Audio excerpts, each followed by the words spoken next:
of belief in a Christian's life is to have something they feel like will last forever, eternal if you will. It's like the shape of the shell. It's round, it has a beginning, but it absolutely never has an ending. It took a lot of years for a handful of brave sailors to figure out the Earth was round like you see, and not flat like they once thought it was. And once they figured it to be round, they would use the aid of the star here on the front.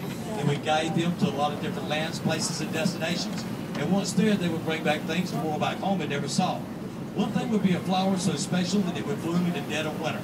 Christians fell in love with this flower. They would call it the poinsettia, and they would dedicate it to a special time in the life of their Christ. Baby Jesus got a new flower. Should we flip it?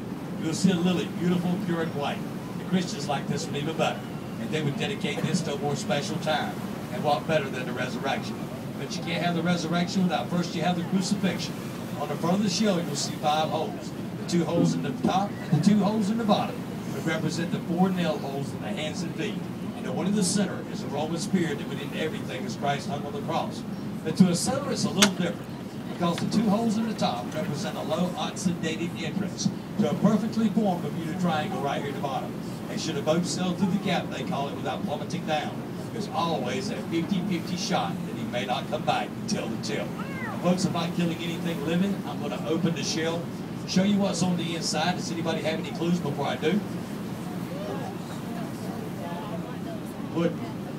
The doves. All right, well, let's open it up. Right here in the center, we'll pull out what would be, ladies and gentlemen, the world's most perfect star. That star is perfect in every way. There's not a flaw in it anywhere, and they can't be, because there would be no flaws in the Star of Bethlehem that would lead the wise men to the manger.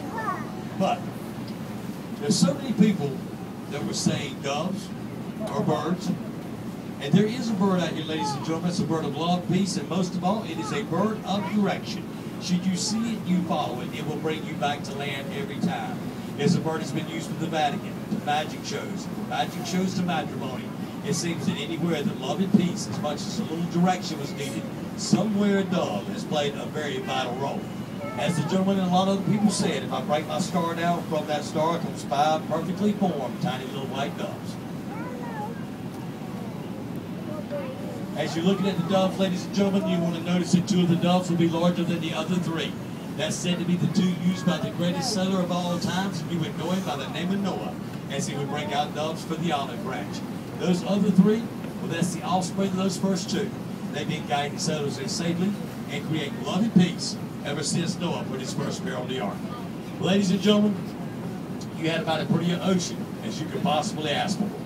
Great dolphin show. I hope everybody learned how a shrimp boat works now. When you go get you some seafood, if you eat the stuff, you'll know a little bit more about how it's caught, how it's going to be prepared to get to your table. The next thing is, as far as the overcast, it wasn't too hot today. It's been one of our milder days we've had. And I want to leave you with a